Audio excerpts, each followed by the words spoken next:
La siguiente es una producción de 360podcast.sb.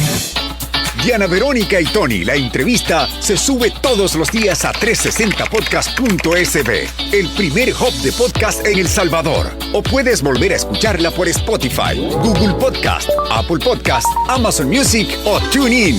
Dale clic a la campanita para que recibas la notificación. Este día, en el Corre de la Mañana, le damos la bienvenida a... Bueno, hoy puro poder femenino aquí en la cabina. Así parece, ¿verdad? Sí. Qué periodistas. Y periodistas. Bueno, nos alegra mucho poder conversar esta mañana con Angélica Cárcamo. Ella es la presidenta de la Asociación de Periodistas de El Salvador, la APES. Angélica, bienvenida. Hola Diana, hola Tony, muy buenos días y también a quienes nos están sintonizando en esta, ya mañana. ¿Sí? Mañana ya empezada, ¿no? Sí. Para algunos ya. Sí. Y nada, un agradecimiento por darnos la oportunidad de venir para acá y platicar. Y es que recién fue electa nuevamente presidenta de la APES, ya nos va a contar. Tocó refil, le digo a Tony. Sí, y por primera vez con nosotros, Elizabeth Estrada, quien es vocal de esta nueva junta directiva. Bienvenida, Elizabeth. Bueno, muchas gracias. Buenos días, Diana Verónica. Buenos días, Tony. Es un gusto estar por acá. Un saludo a todas las personas que nos están escuchando. Gracias por la invitación. Y viendo también a través de la transmisión de Facebook Live. Allá pueden saludar. Wow. Ahí Hola, pueden hola. saludar. Y de este otro lado, los que pasan, a los aquí que van estamos pasando. en vitrina. Usted puede saludar aquí como que es candidata, Angélica. Mucho que reinado ya. Pues bueno, hay una nueva junta directiva. Estaba como presidente en la anterior César Castro Faguaga, a quien le enviamos un saludo. Saludos, César. Pero bueno, ahí se está refiliando, como usted dijo, Angélica. Es que Angélica había sido periodos que presidenta. 2019, 2020, 2021 hasta julio. Ajá, y en el 2021 entra César. Entra César. A través de una reelección, como dicen los estatutos, ¿no? Una elección, exactamente. Ajá. Y luego ya hubo elecciones este año y ya me toca entrar, entro nuevamente en un proceso de elección, ahora con un periodo de 2 años, porque también la asociación ha tenido reforma estatutaria. Uh-huh. Antes los cargos eran periodos de 1 añito, que se van rápido, y ahora sí ya somos para 2 años. Para 2 años. ¿Y asumiste? A ver, Ajá. depende. La práctica, desde casi que nos eligieron, ¿no? En julio, pero Desde el día de las elecciones, César, desde te el digo. día- Mira, una sonrisa. Saludos, César. te estoy Ahí me queda molestando. este problema. Una sonrisa de oreja a oreja. Hacemos un chiste con César. Cuando entró, vean las fotos, cuando entró César estaba Así. con la barba negra todavía. Ajá. Mírenlo ahora que salió toda gris. Todo canoso. Todo canoso. No, pero no, la verdad que fue un año bastante intenso. Yo aprovecho también a saludar a César y a toda la junta directiva. Hicieron un gran trabajo. No ha sido una coyuntura fácil, no se vienen años fáciles. Y me parece que también la Asamblea de Socios y Socias ha tenido a bien el poder conformar una junta directiva que mezcla experiencia y también gente joven y nueva que aporte al trabajo y el desarrollo de la institución. Elizabeth es muestra de eso, Sí, o ya había estado antes en la junta directiva. No, en mi caso es primera vez que tengo la oportunidad de estar en la junta directiva. Sí había tenido, digamos, un acercamiento previo, ¿verdad?, con la asociación, pero es primera vez en la cual pues tengo la oportunidad. Y contanos de ti, Elizabeth. Bueno, ¿verdad? Yo soy periodista de profesión, ¿verdad? Uh-huh. Estudio una maestría actualmente en la UCA. Uh-huh. En comunicación estratégica. Ok. También, laboro en una organización de la sociedad civil, defensora de derechos humanos. ¿Cuál y es? Aquí puedes decir nombres, no te Les preocupes. digan nombres. Déjense Saludos. Sí, saludos. No le, vetan. le envío un cordial saludo, ¿verdad?, a todas mis compañeras y compañeros de FESPAD. Ajá. También, ¿verdad? Estamos ahí un poco de cerca con el tema de libertad de expresión, acceso a la información pública, también libertad de prensa, se da un grado de acompañamiento institucional. Entonces, digamos que por ese lado, ¿verdad?, ya había como, digamos, un acercamiento. Pero sí, en mi caso es primera vez que yo tengo la oportunidad, es un honor, ¿verdad?, también para mí, estar representando, ¿verdad?, los colegas. Entonces tú trabajas en comunicación institucional porque estás con FESPAD. Sí, en mi caso sí. Ajá. Comunicadora. La Fundación de Estudios para la Aplicación del Derecho. Así Sí, es. qué gusto conocerla, porque aquí la tuve que buscar en Twitter, @EliEstradaR. Correcto, por ahí estamos. La Eli. Ahora ya estamos. La Eli Estrada R. Ahora ya estamos en contacto, estamos conectados todos. Es que una vez que viene aquí a Diana Verónica y Tony, pues ya la cosa cambia. Ya tocó, sí. Ya tocó. Bueno, Angélica, ¿cuál es esa coyuntura donde vuelve a asumir, digamos, esta responsabilidad que tiene el acompañamiento de personas como Elizabeth? Sí, bueno, es un periodo con preocupación, digamos, y con expectativa de trabajo de cara al año 2023, que se convierte ya en una coyuntura preelectoral. Hay que mencionar que en mi caso, cuando recibí la presidencia de la APES en 2019, el presidente Nayib Bukele ya tenía un par de mesecitos de estar en el Ejecutivo, y a través del centro de monitoreo empezamos a ver con un poco de preocupación cómo las vulneraciones que principalmente provenían del crimen organizado, llámese pandillas, empezamos a ver que los números fueron cambiando y las instituciones que más vulneraban eran entidades cercanas al Ejecutivo, ¿no? Empezando por los discursos de estigmatización que tiene muy constante el señor presidente. Y hoy en día, como lo he dicho en algunos espacios, la preocupación es que es el Estado salvadoreño quien está vulnerando la libertad de prensa. ¿Por qué lo digo con esta lo afirma seguridad? Bueno, solo veamos algunos ejemplos. En este año, en enero, tenemos el famoso caso de espionaje con el software Pegasus. Son más de 30 personas afectadas, entre periodistas y personas defensoras de derechos humanos. Nos llamó la atención que una vez que Access Now y Citizens Lab sacó este informe de análisis forense de los dispositivos móviles de los periodistas y personas defensoras de derechos humanos, la Fiscalía no dijera nada. De hecho, la APES presentó el 14 de enero una denuncia no formal para que se investigara qué estaba pasando. El 2 de marzo nos llamaron y apenas en agosto, el 6... Hace poco vi que Exacto. habían llegado a declarar, ¿verdad? Los de Gato Encerrado, que son los primeros colegas llamados, ¿no? Habrá que ver si también llaman a los otros periodistas. En el caso del Faro, que fueron más. Fueron alrededor de un poquito más de 20 periodistas afectados solo en ese medio. Algunos incluso, según el análisis, tenían más de un año de estar siendo espiados, ¿verdad? El llamado que nosotros hacemos desde la asociación es, uno, a que se aceleren esas investigaciones. Es grave el tema de espionaje. Aquí hay un tema de intervención a la privacidad. Legalmente no está permitido el espionaje, ¿ya? Está el tema de las escuchas telefónicas, ¿no? Que hay un procedimiento que pasa por la Fiscalía y por un juez. Exacto, y bueno, al menos no hemos tenido información que las personas que han sido espiadas, pues haya sido por algo, ¿no? Te invaden el tema de tu privacidad personal, o sea, la llamada, fotografías, te pueden activar la cámara de tu teléfono, el micrófono, o sea, es una invasión bastante grande. Y quien en este país no ocupa el teléfono para casi todo, ¿no? Sobre todo quienes hacemos periodismo, es tu herramienta de trabajo. Nosotros decimos que este teléfono nos conoce más que nosotros mismos. No, es que es cierto, sí, ¿verdad? Porque hoy el teléfono te escucha, ¿verdad? La verdad. Puede haber gente que nos escucha que simpatizan con el gobierno, porque tiene muchos apoyos del gobierno, lo vemos en las encuestas, que pueden estar pensando y diciendo, ay, no, es que estos periodistas son bien quejistas y llorones, hombre, ay, lo que pasa es que ellos son oposición. O sea, son cosas que la gente dice o pueden pensar. ¿Qué les podríamos decir a estas personas sobre el trabajo periodístico y cómo no sería correcto que el Estado nos esté espiando, vaya? Sí. A periodistas o a cualquier ciudadano, pues? Sí, es una pregunta bastante pertinente, Tony. A ver, en primer lugar, los periodistas no somos oposición. ¿Qué hace un periodista? Un periodista hace la labor de informar, de investigar. Los funcionarios públicos, por el cargo que tienen, se deben también a la obligación de rendir cuentas. Y los periodistas también son intermediarios de ese proceso de rendición de cuentas. El problema que tenemos hoy en día, y los invito a las amigas y amigos radioescuchas que nos sintonizan en esta mañana, a que vean, por ejemplo, los espacios de conferencias de prensa. ¿Cuántas veces se le ha permitido a todos los medios en general a que puedan hacerle preguntas a los funcionarios? Es un grupo muy reducido. Creo que la gente no se da cuenta de eso. Pero sería un ejercicio muy interesante que lo puedan hacer para dimensionar que hay un espacio de restricción a la vulneración.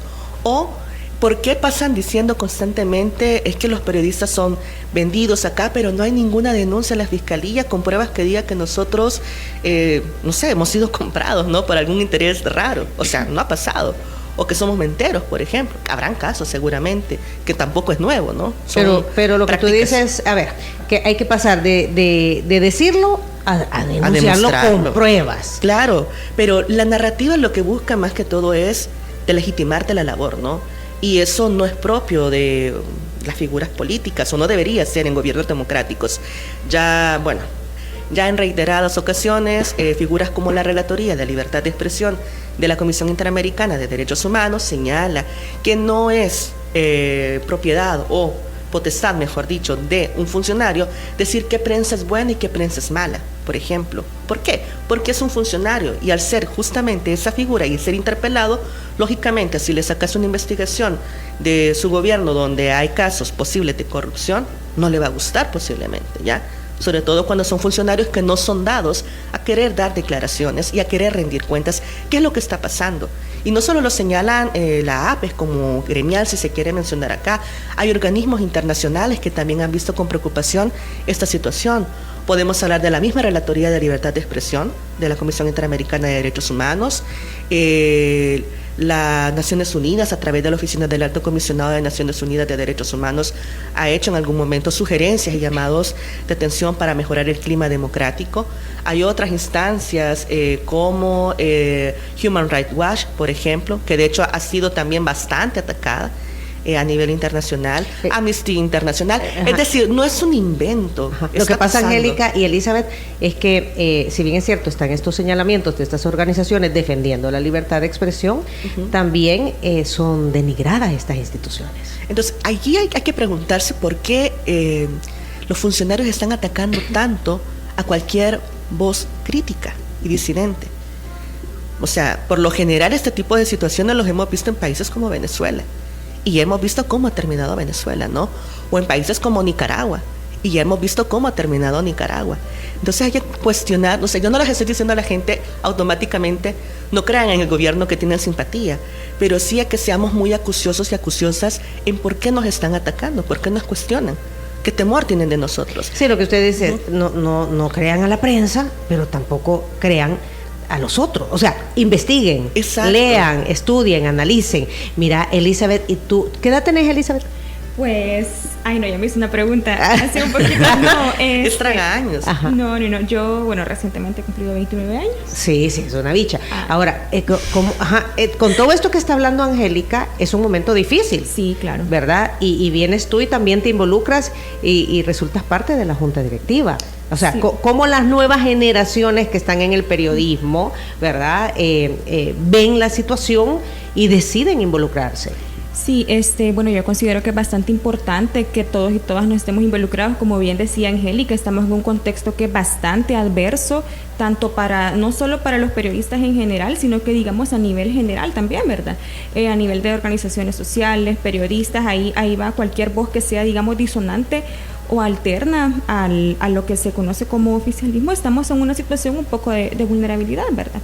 Es importante que todos y todas podamos participar, porque por ejemplo, comentábamos, ¿verdad?, con Angélica, que hay algunos datos que ya son datos duros que nos arrojan en la situación en la que estamos actualmente. Por ejemplo, desde el 2017 está el Centro de Monitoreo de Agresiones a Periodistas de APES, que ha registrado data de agresiones concretas a periodistas, y podemos ver cómo año con año ha ido incrementando. O sea, está documentado. Está documentado, sí, correcto. Entonces, año con año podemos ver que empezábamos en el 2018 con 67 casos, 2019 ya sumó a 77, teníamos en el 2020 con 125 casos, en el 2021 lo hemos cerrado con 219 casos, y hasta los 6 meses de este año ya llevamos 52 casos. Y creo que también es importante la participación de todos y todas, porque sabemos que el periodismo importa. El periodismo es un pilar fundamental para la democracia. ¿Cuál es la visión, digamos, porque usted decía, pues se vienen tiempos complicados?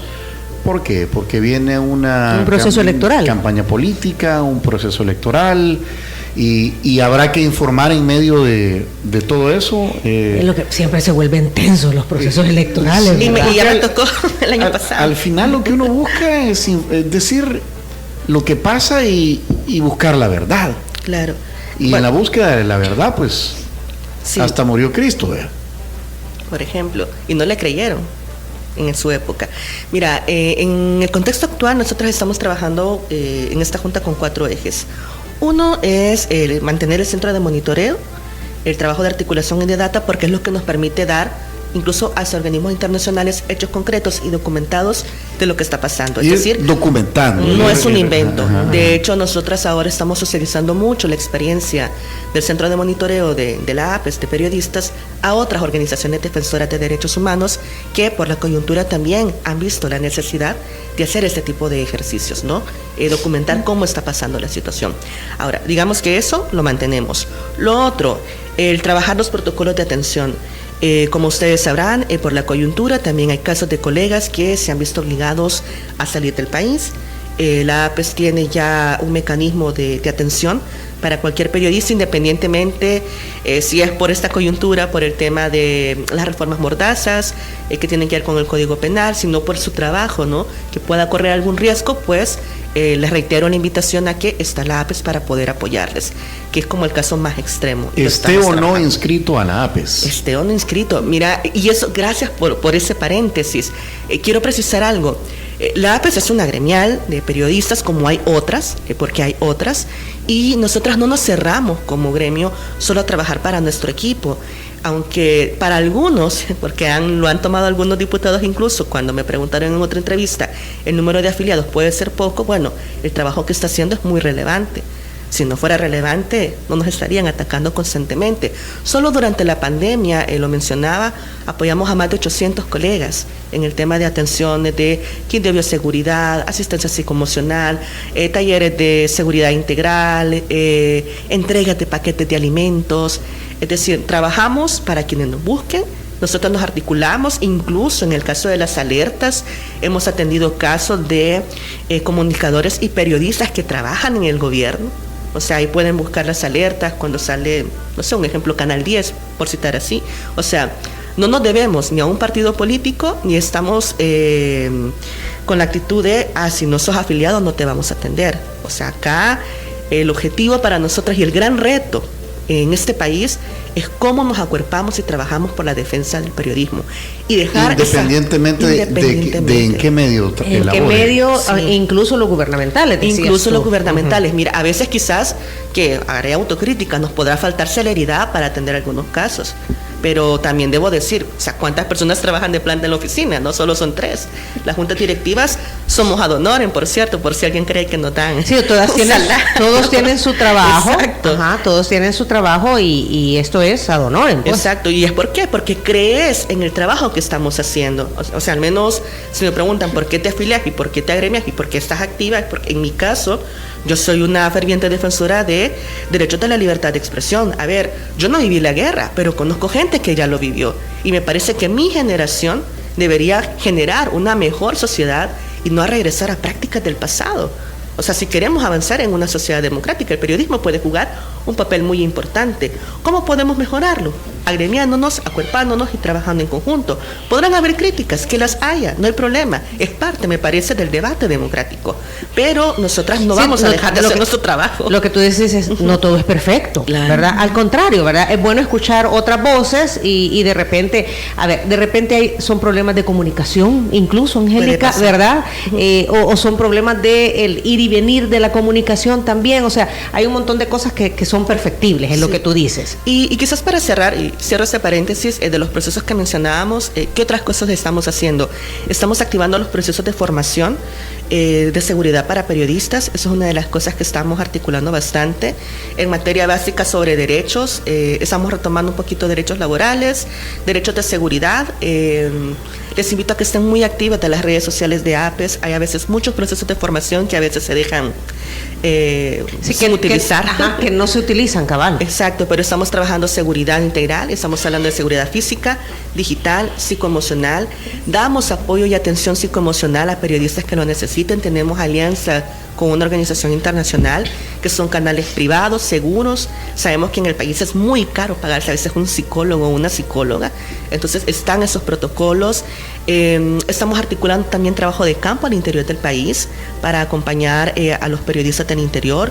Con la coyuntura electoral, y con esto cierro, estamos nuevamente generando la articulación para volver a preparar un proceso de formación a las y los periodistas, no solo en cómo realizar tu cobertura en el contexto de elecciones, sino también ver qué insumos de seguridad necesitan y, por otro lado, instalar el centro de monitoreo para las elecciones, ¿no? Esto ya lo hicimos el año pasado con las elecciones de alcaldes y diputados. Generamos una pequeña sede, una base central en la capital, y tuvimos corresponsales en el interior del país, alrededor de 19 colegas en Occidente, Norte y Oriente, y la verdad que fue un resultado interesante. ¿Por qué? Porque cuando se generaba una vulneración y nos caía la denuncia, en aquel momento articulábamos, por ejemplo, con los delegados de la PDH para conocer cuáles eran las vulneraciones, y si estaban cerca de ese centro de votación, llegaba alguien a mediar para, por ejemplo, si era una restricción, un centro de votación, se mediaba para que el compañero pudiera ingresar y hacer su trabajo, seguir haciendo. Por ejemplo, me recuerdo que se dio en un centro escolar, ¿verdad? En la última votación, y que llegó la Procuraduría de Derechos Humanos. Que al cierre se ponen intensos. Ajá. El cierre de la votación fue, y que el periodista no podía cubrir la noticia, ¿verdad? A ver, este centro de monitoreo entonces se va a montar para las elecciones de 2024. Es un centro de monitoreo especial. Ajá. Eso se centra, probablemente empieza a trabajar desde noviembre, diciembre del otro año, de 2023. Porque ya se instala de manera permanente en monitoreo, ¿no? Previo a las elecciones del 2 de febrero, que son las primeras que vamos a tener, y luego las de marzo. Pero a todo ese aparato, reitero, los procesos de formación que se están haciendo, los protocolos de seguridad. Se me olvidaba algo muy importante, más allá de la coyuntura electoral, también estamos trabajando con, le llamamos así, la clínica de primeros auxilios jurídicos. ¿En qué consiste esto? Y aprovechando, voy a hacer el comercial. Si usted es periodista y de repente tiene alguna investigación que no sabe qué le va a pasar, si puede tener alguna repercusión legal, podemos acompañar en que tenemos un abogado que puede apoyar y asesorar en ese sentido. O antes de que la publique, mire, algo así, por ejemplo, porque han cambiado muchas leyes. Ajá, exacto. Y entonces, y hay muchos temores. Y hoy con el régimen de excepción también, pues. Horrible. Y luego tenemos también el tema de asesoramiento de casos, de denuncias. Es decir, si de repente necesitan asistencia legal, cuenten con la APES para poder apoyarles. Elizabeth, he escuchado a algunos políticos, su narrativa es, bueno, yo no sé, que se quejan los periodistas, y aquí en El Salvador no hay periodistas muertos ni tampoco periodistas encarcelados, han dicho. Y entonces dicen, aquí todo, todo blue. No. Bueno, no hay ningún muerto ni ningún preso. Bueno, es verdad. Quizás sí, de pronto esas aseveraciones se ven, ¿verdad? Bastante en algunas redes sociales, en algunos espacios, pero lo cierto es que, ¿verdad? A través del centro de monitoreo de APES sí se ha constatado que hay agresiones a la prensa, y también algo bien importante que hay que comentar es que no es necesario, ni tampoco pues debe ser así, que hayan periodistas muertos o periodistas privados de libertad como para que decir que estamos en un régimen, ¿verdad? Como tal. Por ejemplo, ¿verdad? Hasta abril de este año teníamos registrados 4 periodistas en el exilio en razón de su labor como periodistas. Es decir, hay 4 periodistas que tuvieron que salir del país por hacer periodismo. También tenemos, digamos, un régimen de excepción, ¿verdad? Que ya ha sido prorrogado 5 veces, el cual no limita el derecho a la libertad de expresión y libertad de prensa, pero que nada más el sábado tenemos, ¿verdad? El caso de una compañera fotoperiodista de un medio de comunicación que fue retenida, privada de libertad, más o menos, no sé, un determinado tiempo, ¿verdad? ¿Media hora? Sí. Gracias. De elsalvador.com, ¿verdad? Sí, la compañera, la compañera Jessica. Fue privada de libertad, digamos, aproximadamente por media hora por agentes de la policía, y, o sea, al final eso sí viene a ser una vulneración, y no es necesario o no podemos medir la situación, o no podemos dimensionar la situación que está viviendo el periodismo y la libertad de expresión en el país, o decir, miren, no, porque no hay periodistas muertos, no hay vulneraciones, dices exacto. tú. Ajá. O no se está, no quisiera utilizar la palabra agrediendo, limitando, vaya, de repente el trabajo de la prensa. Al final, ¿qué fue lo que sucedió ahí porque fue frente a las instalaciones del ex Banco Central de Reserva, ¿verdad? Sobre la primera calle Poniente. ¿Cuál fue la justificación? Bueno, Lo que sucedió es que Jessica estaba haciendo un trabajo periodístico de fotografías sobre los buses que contaminan la capital. Entonces ella empezó a hacer las fotografías cerca del Banco Central de Reserva. El vigilante del BCR pensó que le estaban tomando fotos al banco, ¿no? Y le dijo que no podía estar ahí. Y ella le dijo, no, pero yo no le estoy tomando fotos al banco, yo le estoy tomando fotos a la calle de los buses. En eso llegó un policía y le empezaron a decir que no debía de estar ahí. Vino el policía y lo que le dijo es, la voy a retener. Le retuvieron alrededor de media hora, vino Jessica y lo que hizo fue después intentar grabar, que creo que ya luego vimos el video, ¿no? El policía le empieza a decir, es que usted no me puede grabar. Sí, pero es que usted me está reteniendo sin ningún argumento, yo no he hecho nada. Sí, pero deje de grabar. Y el tono y la prepotencia, ¿no?, de este elemento de la policía. Al final ella medio logra grabar, empezó a llamar tanto al centro de monitoreo y a los colegas del diario. Al final los colegas son los que llegan primero, se empieza a hacer toda una conversa de qué está pasando y al final los dejan ir. Ojo, antes de dejarlos ir, les tomaron los números de DUI, ¿ya? De hecho, a Jessica le querían quitar el documento de identidad.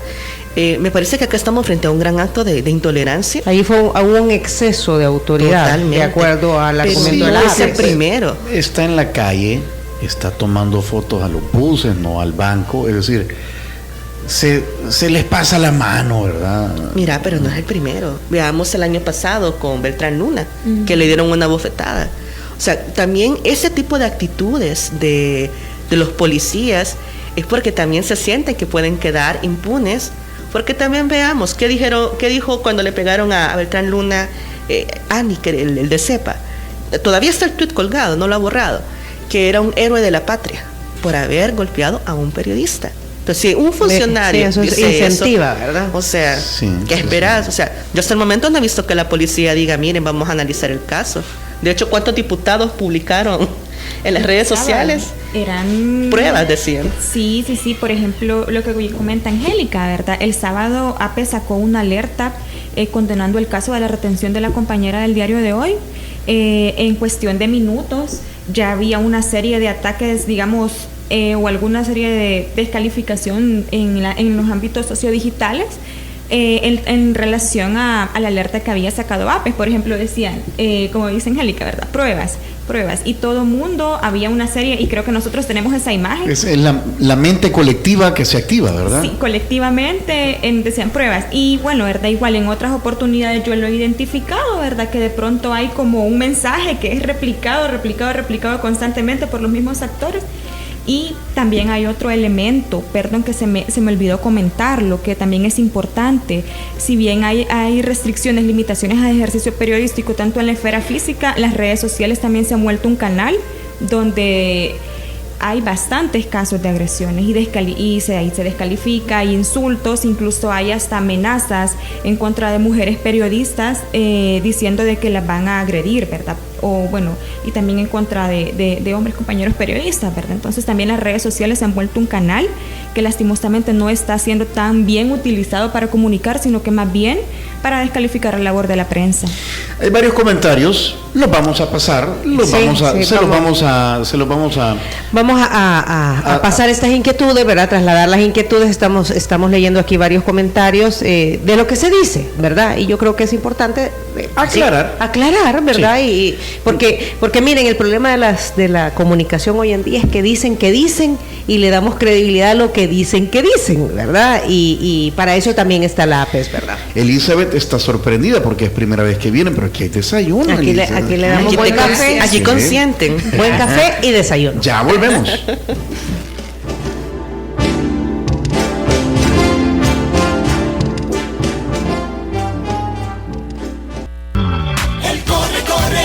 Corre de la mañana.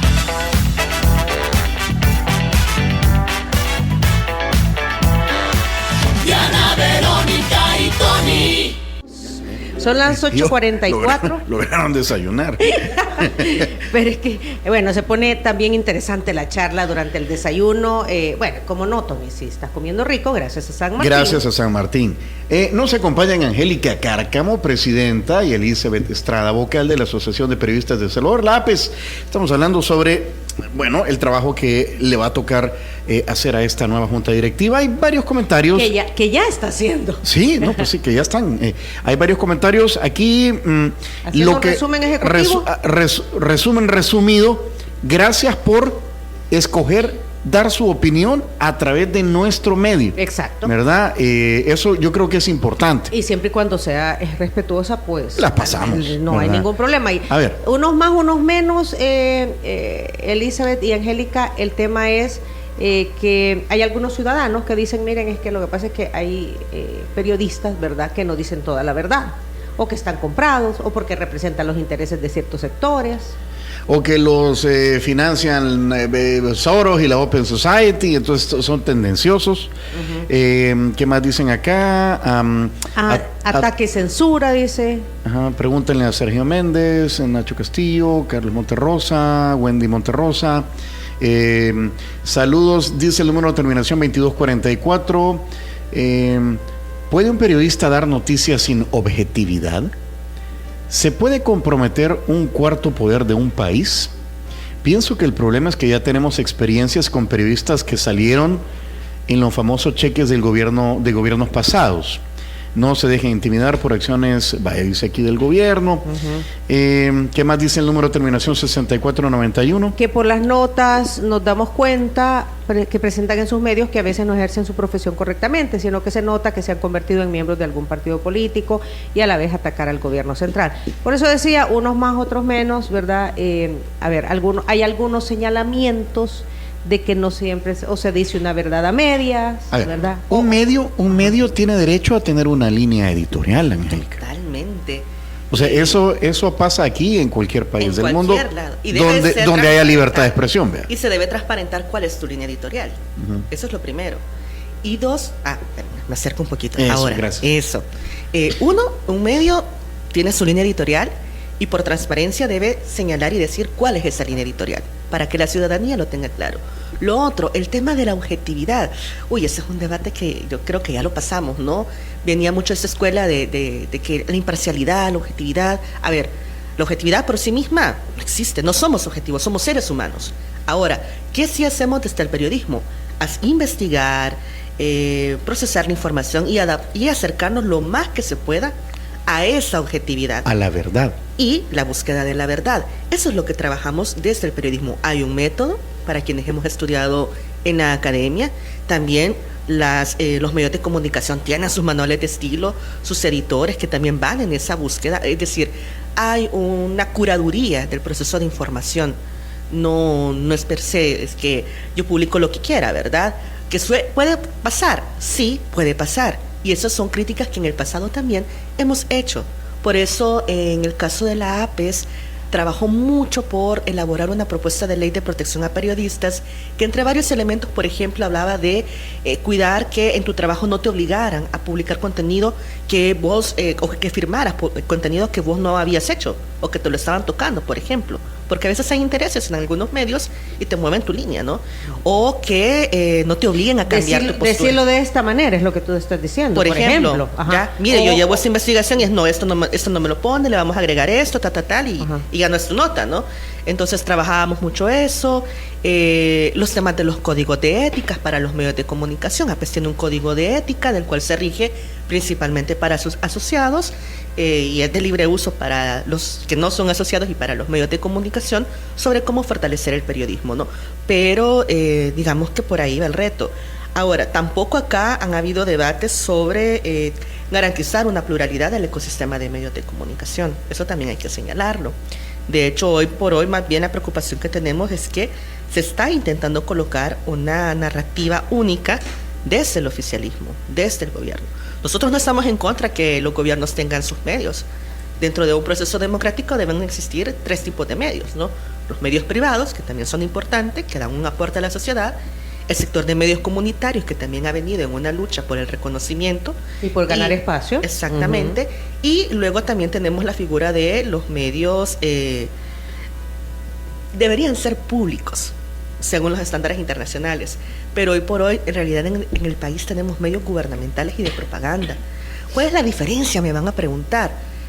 Hay que recordar que estos medios que están en poder del Estado reciben fondos, plata de el Estado. Pues sí, son financiados por el Con Estado. nuestros impuestos. Exacto. Entonces, ¿qué debería suceder? Si fueran medios públicos, debería haber una participación de todos los sectores de la sociedad, no solo de los funcionarios en turno.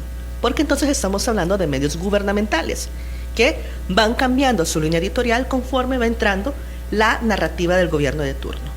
Por eso en 2014 se presentó una propuesta de ley de medios públicos que no tuvo mayor incidencia en el Congreso, que es una lástima, al menos para que la discutieran, pero no fue interés de ningún partido político en esa época, ni siquiera de quien la propuso, que era en aquel momento el secretario de Comunicaciones de Funes, David Rivas, en la época de los gobiernos, el gobierno del Frente, ¿no? Y el Frente podía haber colocado, pero no le interesaba tampoco. Propuesta de ley de medios públicos. Propuesta de ley de medios públicos. Entonces no tenemos eso, ahora tenemos un ecosistema de medios de propaganda, lo llamo así porque a veces ni siquiera hay información, hay propaganda. Por ejemplo, a veces mienten incluso. O sea, nosotros tenemos documentados contenido, difaman. Hay un abuso sistemático de los medios que están administrados en el Consejo de Administración y Bienes, el CONAB. Hay todo un boom de plataformas digitales a favor del gobierno. Entonces, habría que ver cuando se critica, cuando los medios mienten, de qué lado es, ¿verdad?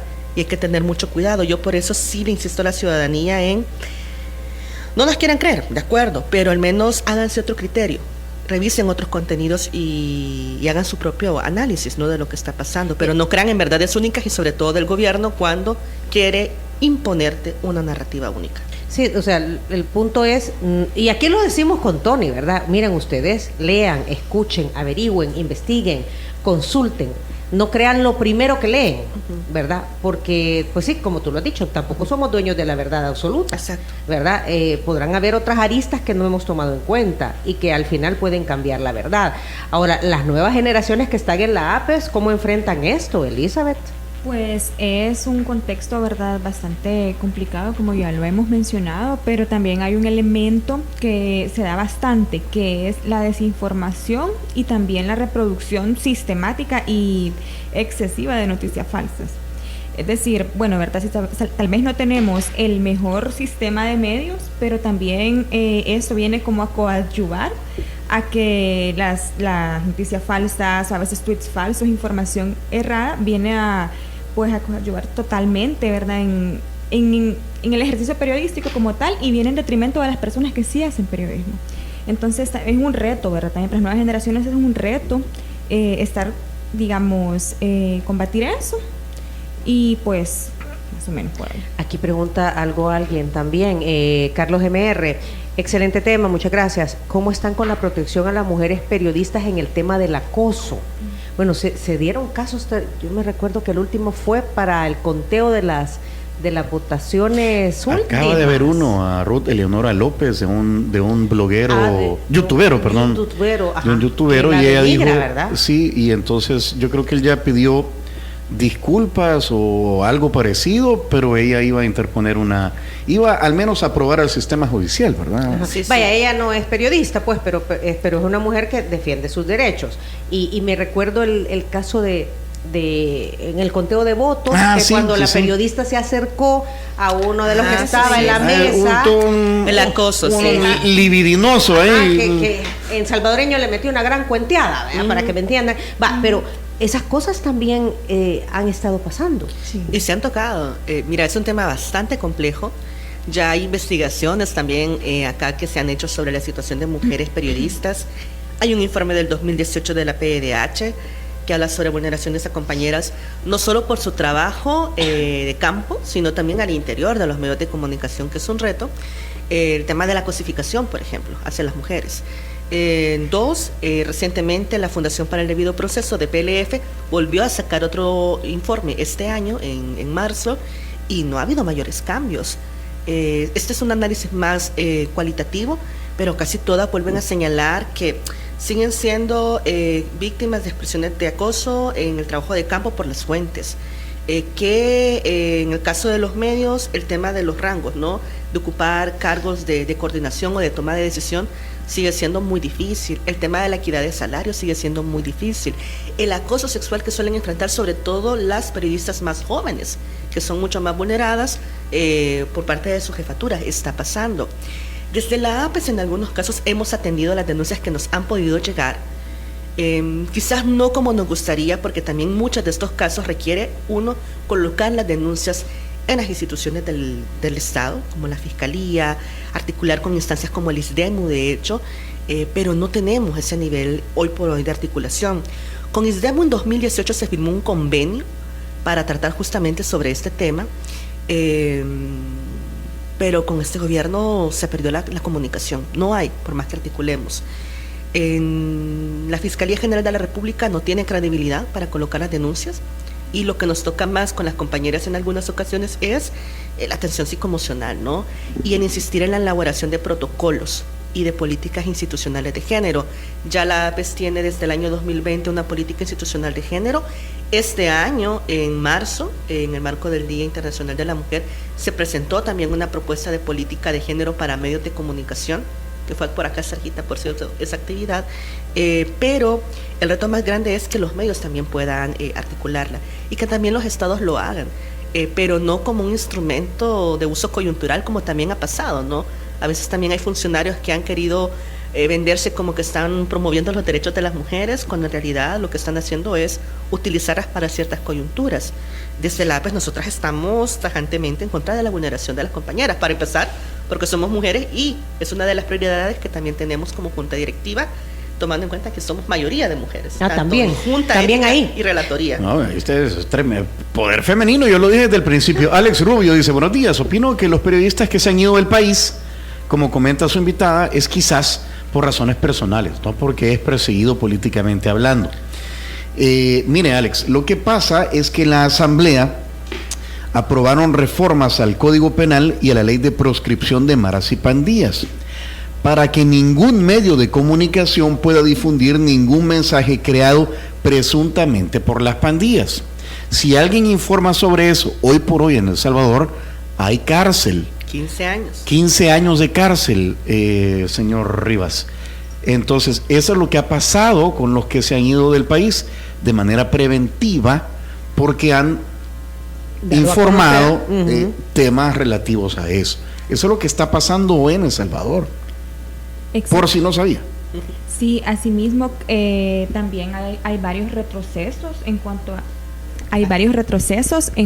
a eso, porque por ejemplo tenemos esas reformas que vienen a ser también como quizás una mordaza, también vienen como a censurar el trabajo que hacen las y los periodistas, pero en esa misma sintonía hay que recordar también la reserva de información y la opacidad con la que se manejan algunos temas, por ejemplo relacionado con el tema siempre de seguridad. Desde julio de este año, por ejemplo, ya los datos sobre personas desaparecidas y encuentros de fosas clandestinas ha sido reservado, ya es declarada información reservada. Entonces uno puede inferir que hay una tendencia como a querer limitar que la población, que estemos todos y todas enteradas sobre qué pasa en cuanto a esos temas, y quizás por ahí podría ir también la situación de por qué esas reformas, ¿verdad? ¿Por qué se quiere también ocultar que aquí sí hay personas desaparecidas? Angélica, aparte de lo que ustedes tienen en el centro de monitoreo documentado por parte de entes del Estado, ¿hay algunas otras vulneraciones de otros sectores de la sociedad hacia el ejercicio periodístico? Los acosos digitales, que no podés identificar todos que sean funcionarios, por ejemplo, pero que sí están muy vinculados con la crítica que se puede hacer por los trabajos que están haciendo los periodistas de cuestionar o publicar contenido vinculado. Está siendo muy complejo. El tema de acoso tiende a ser luego más por abuso de poder de la Policía Nacional Civil, de la Fuerza Armada. De hecho, se han enviado cartas aprovecho al director de la PNC y al ministro de Seguridad para dialogar sobre esto. Porque a mí me tienen bloqueada la PNC en su cuenta institucional, hablando de libertades, ¿no? Pero sí, Tony, me gustaría decirte que es diferente, pero los casos menores de violencia han tendido a veces a hacer también declaraciones estigmatizantes de simpatizantes de organizaciones sociales contra medios gubernamentales, pero ha sido muy mínimo. Pero la mayoría de las vulneraciones sí siguen centrándose desde acá. Cuando digo Estado me refiero a las declaraciones estigmatizantes desde el Ejecutivo. Luego tenemos las reformas mordazas, que es desde el Legislativo. Incluso recientemente un diputado decía que tenía como diputado el poder de aprobar reformas legales para cerrar medios, por ejemplo. O sea, que es bastante grave decir eso. Aunque diga que no lo va a hacer, pero solo pensarlo y decirlo que aterrice mucho, ¿no? Y de ahí otros casos que no puedo dar muchos detalles, pero sí se está dando mucho un registro de casos de autocensura en algunos medios de comunicación, porque algunos medios están siendo presionados con el tema de la pauta publicitaria gubernamental y este tema que es muy, pero muy grave y tiene que ser visto por la comunidad internacional, las amenazas de poderles quitarle las concesiones de radio y televisión. Muy bien. Hay que lamentar, por ejemplo, en México, esta semana mataron a tiros al periodista Freddy Román. Es el 15º comunicador asesinado en México, solo en lo que va estamos en agosto, pues. Más de un periodista muerto por mes. Así la situación en América Latina, en un país como México, ¿verdad? Por ejercer la profesión. Bueno. Esperemos nunca llegar a eso. Eso, sí, no debería de pasar en El Salvador, ¿verdad? Angélica, gracias por la visita, ¿verdad? Bienvenida siempre a Diana Verónica y Tony. Qué bueno que nos han acompañado. Y estaremos pendientes, ¿verdad? El trabajo de nuestro nuevo periodo, ¿verdad? De labores. ¿Iniciaste cuándo? ¿Como nueva presidenta? Formalmente. En la práctica ya sabemos que del 22, día de la elección. Lunes. El 22 de agosto. Terminamos el 22 de agosto del 2024. Bueno, mucho que contar. Suerte, Angélica, suerte. Elizabeth, electoral. Bienvenida, ya conoce el camino, ¿verdad? Si quieren volver a escuchar esta entrevista, pongan atención a lo siguiente. Si quieres volver a escuchar esta entrevista, ingresa a 360podcast.sb, el primer hub de podcasteros salvadoreños. Sigue a Diana Verónica y Tony la entrevista en Spotify, Google Podcast, Apple Podcast, Amazon Music o TuneIn. Esta fue una producción de 360podcast.sb.